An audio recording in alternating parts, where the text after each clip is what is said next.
kita satukan hati kita, kita bersatu di dalam doa.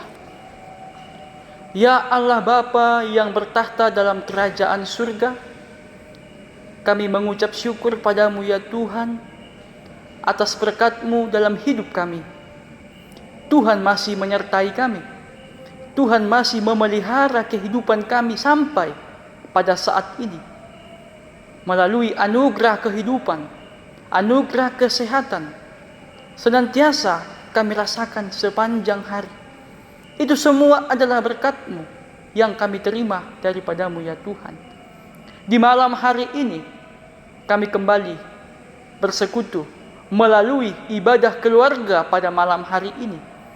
Biarlah Tuhan yang hadir di tengah-tengah ibadah kami pada saat ini, sehingga hati dan pikiran kami boleh tertuju hanya kepada-Mu. Sejenak Tuhan kami akan mendengarkan firman-Mu.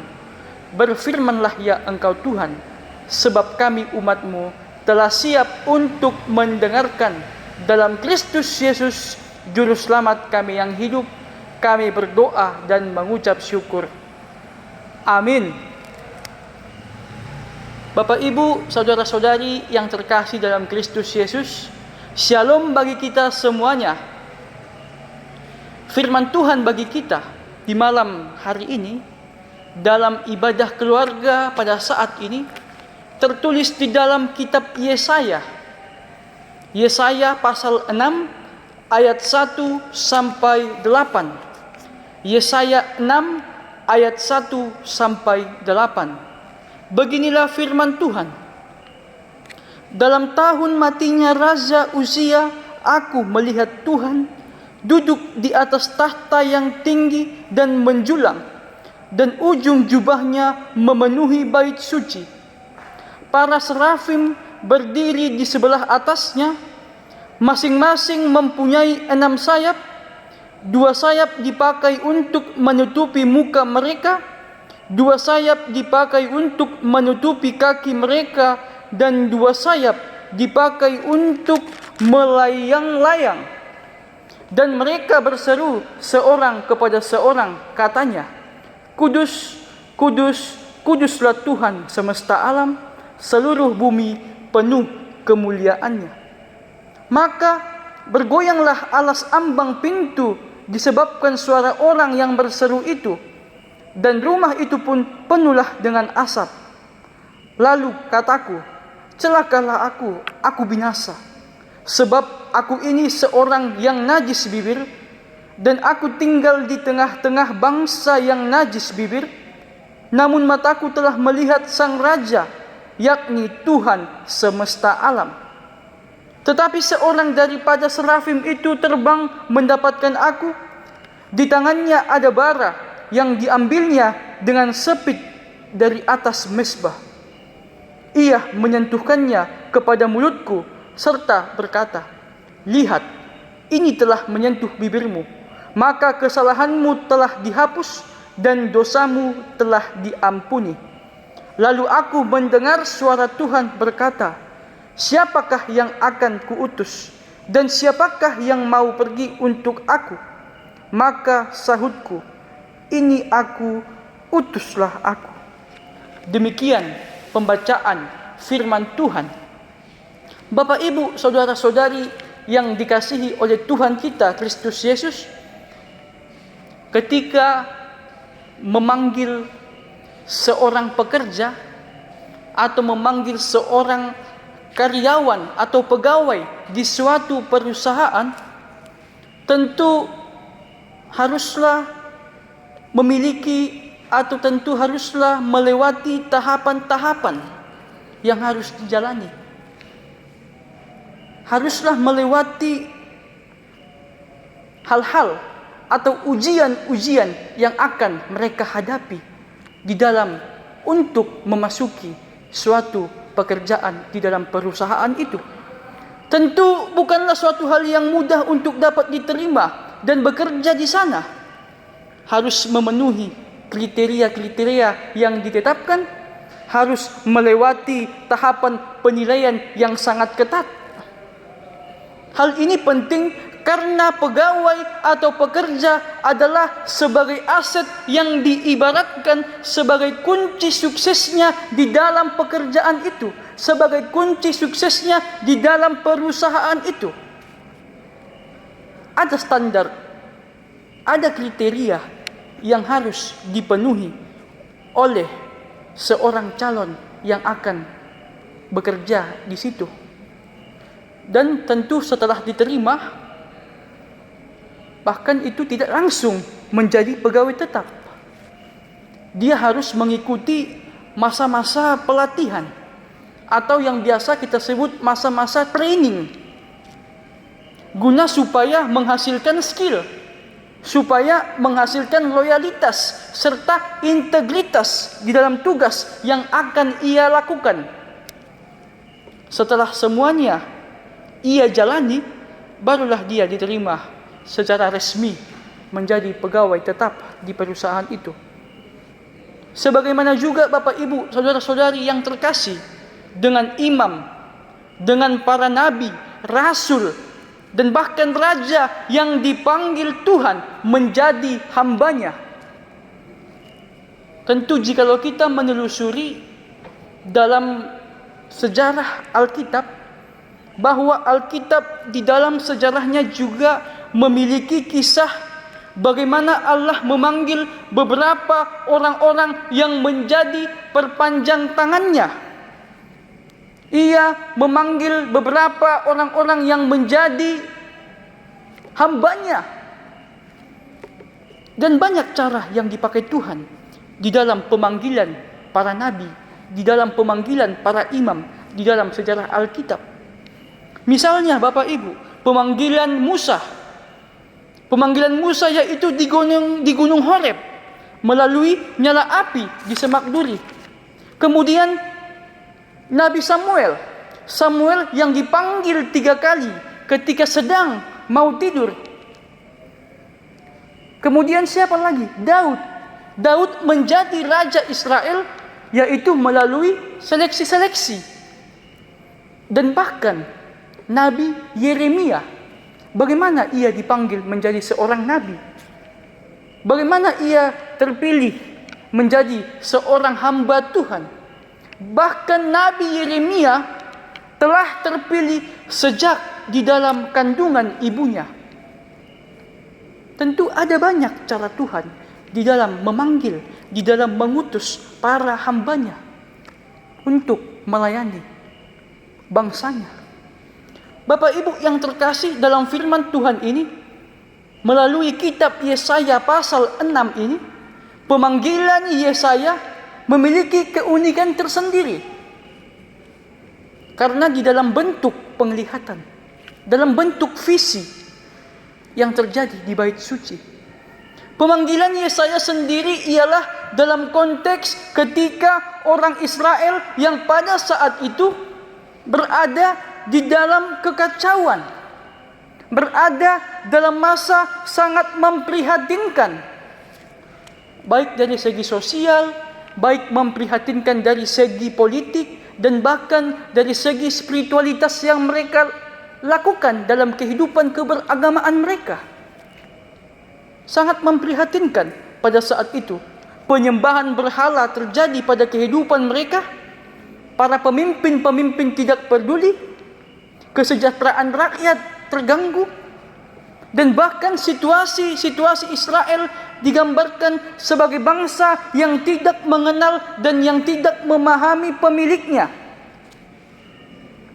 Jikalau kita melihat dalam Yesaya 1 ayat 3 Bapak Ibu, dikatakan dalam Yesaya 1 ayat 3, lembu mengenal pemiliknya, tetapi Israel tidak.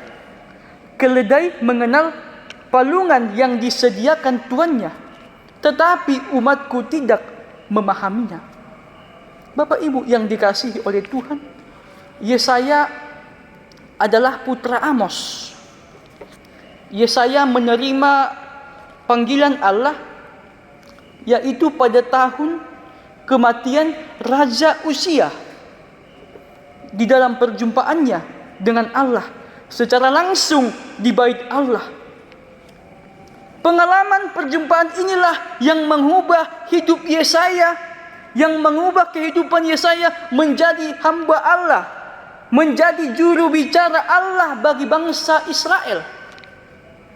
Bapak Ibu yang terkasih, pemanggilan Yesaya menjadi hamba Allah, menjadi juru bicara Allah, itulah yang hendak kita renungkan bersama-sama pada malam hari ini.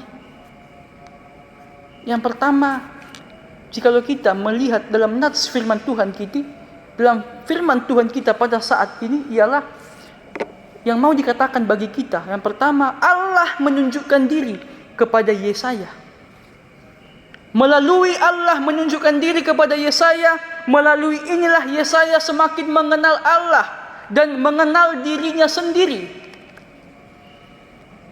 Narasi perjumpaan Yesaya dengan Allah terjadi di bait Allah, di mana Yesaya sedang mengalami berkabung, mengalami kesedihan atas kematian Raja Uzia. Kehilangan seorang raja adalah hal yang sulit diterima oleh bangsa Israel pada saat itu.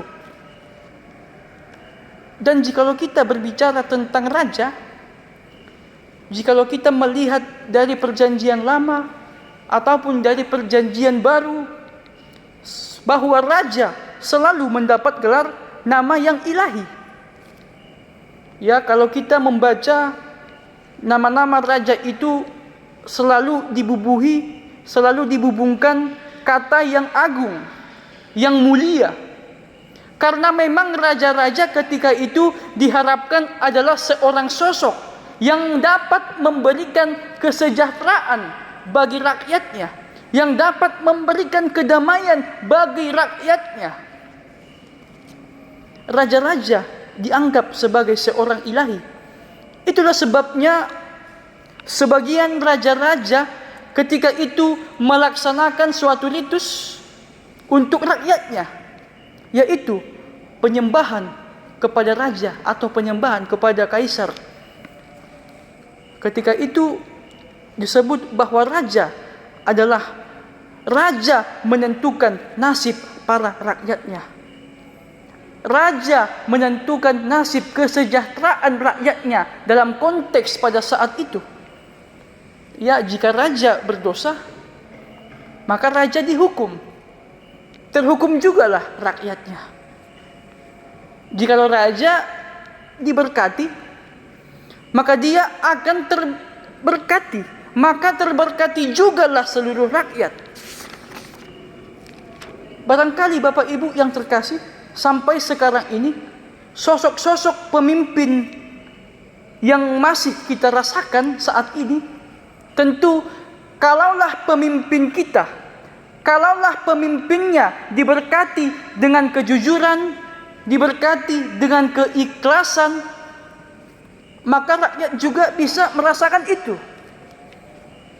Sebaliknya, jika pemimpin melakukan hal-hal yang tidak baik di dalam kepemimpinannya, pasti yang merasakan itu juga adalah masyarakat itu sendiri. Bapak Ibu yang terkasih dalam Kristus Yesus, ketika Raja Uzia mati, di dalam teks kitab saat ini, apa yang mau ditunjukkan bagi kita? Ketika Raja Uzia mati, yang dimana Uzia adalah seorang raja yang kuat, raja yang berkuasa, dan ketika ia memimpin, ia memberikan kesejahteraan kepada rakyatnya. Maka ketika ia mati, seolah-olah rakyatnya mengalami ketidakberdayaan. Ketika Raja Uzia mati, rakyatnya mengalami kesedihan dan mencari-cari siapa yang akan memimpin mereka nantinya. Demikianlah Raja Uzia mati di tengah krisis kepemimpinan yang dapat memberikan kesejahteraan kepada rakyat. Disitulah Yesaya melihat sosok Allah. Dan ketika ia melihat itu, ketika Yesaya melihat Allah, apa yang mau dikatakan pada kita? Yaitu, walaupun Raja Uzia adalah raja yang berkuasa, Raja Uzia adalah raja yang dapat memberikan kesejahteraan bagi rakyat, tetapi melalui penglihatan, melalui penampakan yang Tuhan berikan kepada Yesaya melalui diri Tuhan sendiri, bahwa ini mau mengatakan Allah yang maha tinggi itu adalah yang paling berkuasa atas raja-raja yang ada. Allah lah yang maha tinggi itu yang paling berkuasa atas segala raja yang ada di dunia ini, dan yang akan memberikan kesejahteraan kepada semua umat. Jangan jadinya orang itu menjadi merasa tidak berpengharapan. Jangan jadi bangsanya, jangan menjadi umatnya menjadi merasa lemah karena kehilangan seorang raja. Tetapi ada Tuhan Allah yang maha tinggi, yang senantiasa memberikan kesejahteraan bagi setiap orang, bagi setiap umatnya. Jadi ketika Allah menunjukkan diri kepada Yesaya, artinya Allah mengasihi Yesaya, Allah mengasihi Israel melebihi kasih raja kepada rakyatnya. Bahwa Allah tidak ingin membiarkan Yesaya dan tidak ingin membiarkan bangsanya larut di dalam kesedihan, sehingga Allah menunjukkan diri atas tahtanya yang tinggi melebihi tahta dunia ini. Bapak Ibu yang dikasihi oleh Tuhan, Allah adalah di atas segalanya. Allah adalah yang maha kuasa. Allah adalah yang maha dahsyat. Jika para serafim atau malaikat atau makhluk surga mengakui dan memuji kekudusan Allah itu, maka siapakah manusia yang tidak mau mengakuinya? Adakah hati kita yang masih meragukan kuasa Allah? Adakah manusia yang masih meninggikan diri dengan tahta yang ia miliki? Adakah manusia yang masih meninggikan diri dengan kemuliaan atau kehormatan yang ia miliki? Bapak Ibu yang terkasih, ketika Allah memanggil Nabi Yesaya, Yesaya menyadari betapa hina, betapa hancurnya ia sebagai manusia berdosa yang berhadapan dengan Tuhan yang Maha Kudus. Oleh sebab itulah dia berkata, celakalah aku binasa, sebab aku ini seorang yang najis bibir, dan aku tinggal di tengah-tengah yang najis bibir. Yesaya sungguh mengakui, Yesaya sungguh menyadari, ia menyadari dirinya bahwa di hadapan Tuhan ia adalah seorang pendosa.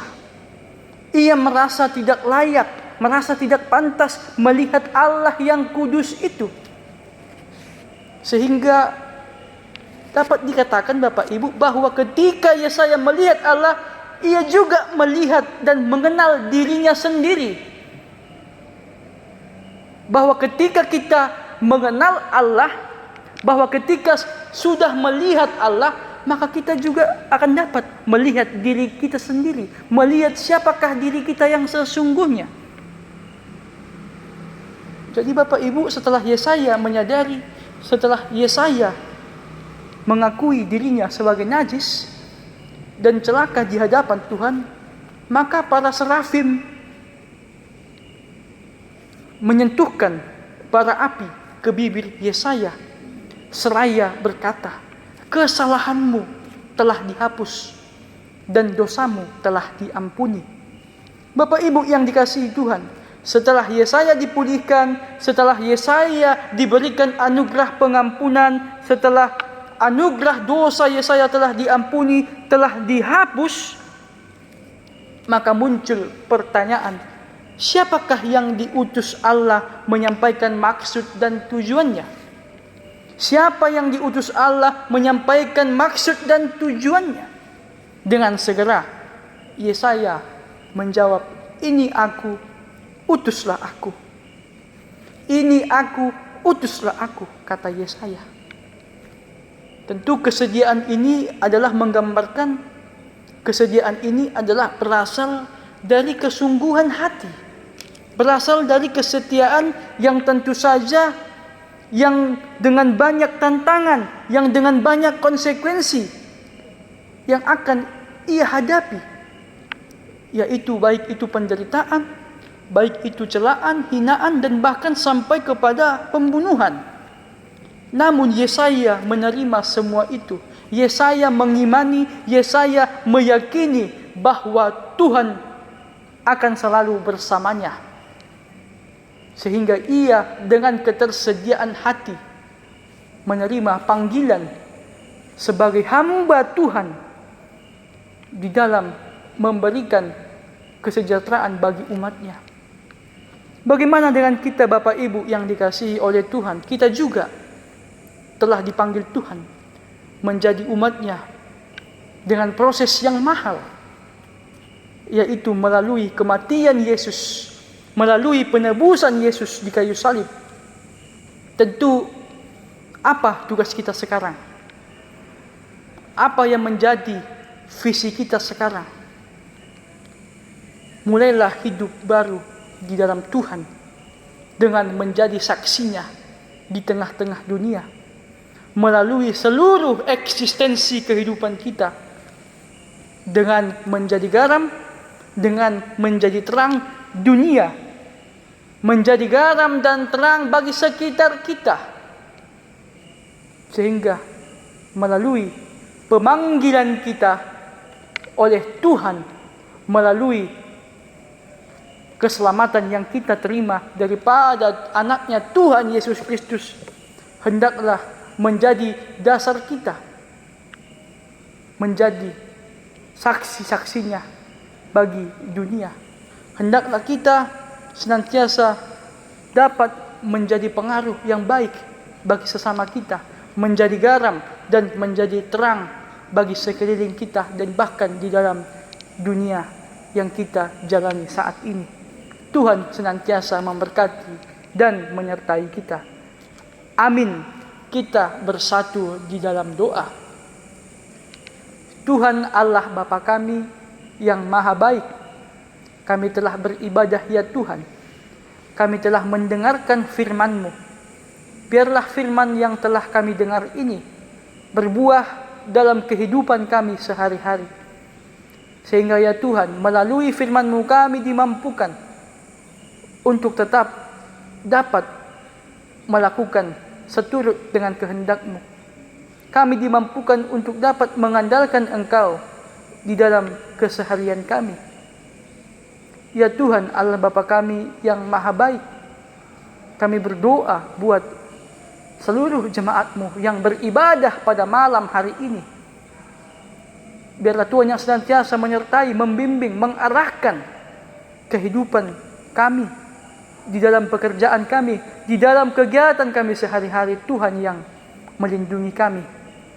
Terlebih ya Tuhan di situasi pandemi COVID-19 yang belum berakhir sampai saat ini, kami yakin dan percaya Tuhan yang tetap menjaga kami melalui kasih-Mu, melalui pertolongan-Mu. Ya Tuhan Allah Bapa kami, di atas segalanya kami adalah manusia yang berdosa. Ampuni kami ya Tuhan atas dosa-dosa kami. Dalam Kristus Yesus kami berdoa dan mengucap syukur hanya kepada-Mu. Amin.